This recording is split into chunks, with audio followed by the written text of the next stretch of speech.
بسم اللہ الرحمن الرحیم۔ کسی نے مٹکے سے پوچھا تم اتنے ٹھنڈے کیوں رہتے ہو؟ مٹکے نے مسکرا کر جواب دیا جس کا ماضی، حال اور مستقبل سب مٹی سے بنا ہو تو تکبر اور گرمی کس بات کی؟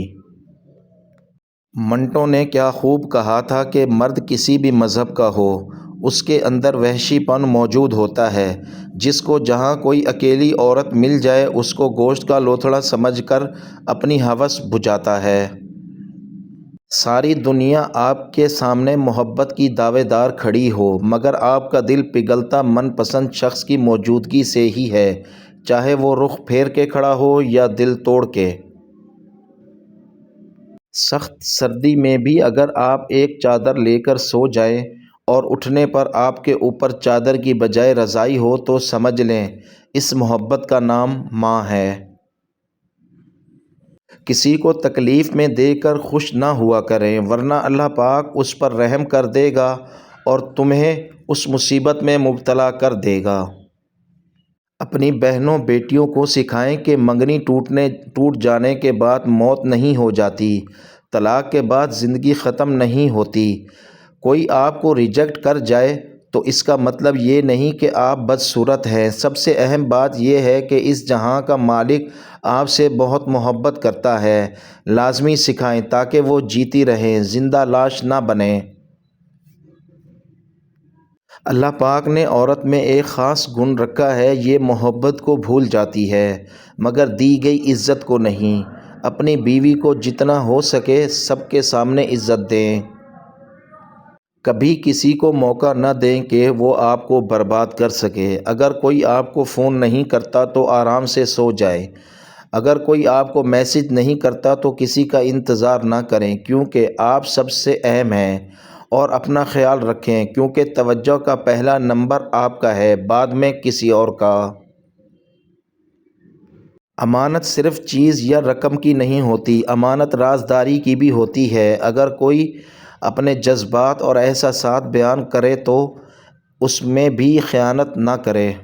کچھ لوگ صبح کا اجالا اور دل کا نور ہوتے ہیں، ان کی مہک کبھی ختم نہیں ہوتی، چاہے وہ دور ہوں یا پاس، وہ تو روحوں میں مہکتے ہیں، ساتھ ہوتے ہیں، اور بھلا روحیں بھی کبھی جدا ہوتی ہیں؟ محبت کے لیے پاگل ہونا ضروری ہے۔ عقل مند لوگ محبت نہیں تجارت کرتے ہیں، خسارہ دیکھ کر راستہ بدل لیتے ہیں۔ مردوں میں بہترین مرد وہ ہے جو عورت کی ذہنی آزادی کا گلا نہ گھونٹے، اور بہترین عورت وہ ہے جو آزاد ہونے کے باوجود اپنی حدود کا پاس رکھے اور وفا جیسے احساس زندہ رکھے۔ یہ جو کہتے ہیں نا بات ایک کان سے سنو اور دوسرے کان سے نکال دو، انہیں بتا دو ان دونوں کانوں کے بیچ میں دماغ آتا ہے جہاں بات ٹھہر جاتی ہے۔ کبھی کبھی دل کے سکون کے لیے سارا جہاں نہیں، وہ ایک شخص ہی کافی ہوتا ہے جس سے محبت ہو۔ ہر شخص کے رویے کے لیے کوئی نہ کوئی وجہ ضرور ہوتی ہے۔ جب تک آپ کسی دوسرے کی جگہ پر کھڑے ہو کر نہیں دیکھتے آپ کی سمجھ میں پوری بات نہیں آ سکتی۔ ہر کہانی کی دوسری سائیڈ ضرور ہوتی ہے۔ نفسیات کے مطابق اگر آپ کوئی ایسا راستہ تلاش نہیں کرتے جس سے سوتے ہوئے بھی کمائی جاری رہے تو پھر تمہیں اپنی موت تک محنت کرتے رہنا پڑے گی۔ مرد اس عورت کے لیے تڑپتا ہے، اپنا گھر بار، ماں باپ، بہن بھائی بھی چھوڑ دیتا ہے جو عورت اسے عشق میں دھوکہ دے جائے، اور وہ اس کو دوبارہ پانے کے لیے سب کچھ چھوڑ دیتا ہے۔ حضرت علی فرماتے ہیں اچھا دوست چاہے جتنی بار بھی روٹھے اسے ہر بار منا لینا چاہیے، کیونکہ تسبیح کے دانے چاہے جتنی بار بکھریں چن لیے جاتے ہیں۔ عاجزی یہ ہے کہ انسان دوسروں کے اندر ایک برائی دیکھے تو اسے اپنی 10 برائیاں یاد آ جائیں۔ ہر آزمائش اللہ پاک کا فیصلہ ہے، اور اللہ پاک کا ہر فیصلہ بہترین ہوتا ہے۔ ماں کی ایک عادت خدا سے بہت ملتی ہے، دونوں ہی معاف کر دیتے ہیں۔ محبت عبادت کی طرح دل میں اتر جاتی ہے اور عبادت میں بدلہ نہیں مانگا جاتا، بس قبولیت کی دعا کی جاتی ہے۔ یقین کریں سکون کی جھوپڑی پریشانی کے محل سے بہترین ہوتی ہے۔ صبر کرنا اور قدر کرنا نصیب والوں کے حصے میں آتا ہے، کیونکہ صبر آپ کو ہیرا بنا دیتا ہے اور قدر کرنا ہیروں سے ملوا دیتا ہے۔ ایک انسان کے دنیا میں آنے کی خبر 9 مہینے پہلے سے ہی ہو جاتی ہے، لیکن جانے کی خبر 9 سیکنڈ پہلے بھی نہیں ہوتی، اس لیے زندگی کو غنیمت سمجھیں۔ بابا جی کہتے ہیں پتر پیار جھوٹا نکلے تو خود کو سنبھالنا مشکل ہوتا ہے، مگر سچا نکل آئے تو بچے سنبھالنا اور بھی مشکل ہوتا ہے۔ مرد ایک کان سے بات سن کر دوسرے کان سے نکال دیتا ہے، عورت دونوں کانوں سے سنتی ہے اور منہ سے نکال دیتی ہے۔ بھروسہ اسٹیکر جیسا ہوتا ہے، دوسری بار پہلے جیسا نہیں چپکے گا۔ حضرت علی رضی اللہ تعالیٰ عنہ فرماتے ہیں صبر ایک ایسی سواری ہے جو اپنے سوار کو گرنے نہیں دیتی، نہ کسی کے قدموں میں اور نہ کسی کی نظروں میں۔ بہترین نکاح وہ ہے جس میں لڑکی کے باپ پر ایک ٹکے کا بھی بوجھ نہ ڈالا جائے۔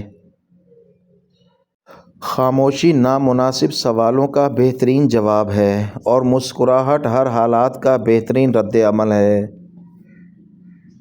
جو رشتے اذیت دیں انہیں بھول جانا اور کنارہ کشی اختیار کرنا بہتر ہے۔ جب ماں نہیں ہوتی تو کوئی بھی بے وجہ دعائیں نہیں دیتا، اور جب باپ دنیا چھوڑ کر جاتا ہے تو کوئی بھی کمر پر تھپکی یا حوصلہ نہیں دیتا۔ عورت کو پھنسایا نہیں بسایا جاتا ہے، خاندانی مردوں کے یہی طور طریقے ہوتے ہیں۔ مرد خوشی کا کوئی نہ کوئی جواز ڈھونڈ ہی لیتا ہے، یہ عورت ہوتی ہے جو ایک ہی مرد کے پیچھے رو رو کے ساری زندگی گزار دیتی ہے۔ انا جب بے تحاشا ہو تو پھر کیسے نہ تماشا ہو۔ مرد سچی محبت اس وقت کرتا ہے جب اس کی نگاہ دوسری عورت کے سامنے جھک جاتی ہے۔ رشتے تو توجہ کے محتاج ہوتے ہیں، اگر توجہ نہ دیں تو کمزور ہونے لگتے ہیں۔ یاد رکھیں کوئی آپ سے محبت کرتا ہے تو توجہ دیتا ہے، اس کو کبھی بھی نظر انداز نہ کریں ورنہ وہ باہر سے زندہ اور اندر سے مردہ ہو جائے گا۔ ہر معذرت کرنے والا نہ خطا کار ہوتا ہے اور نہ کمزور، یہ صفت تو وفادار لوگوں میں پائی جاتی ہے۔ محبت حقیقت میں اس وقت مرتی ہے جب کسی کے لیے نفرت بھرے جذبات بھی ختم ہو جائیں۔ جب کسی سے محبت ہونے لگے تو صدقہ دیا کریں، محبت ہوگی تو مل جائے گی، بلا ہوگی تو ٹل جائے گی۔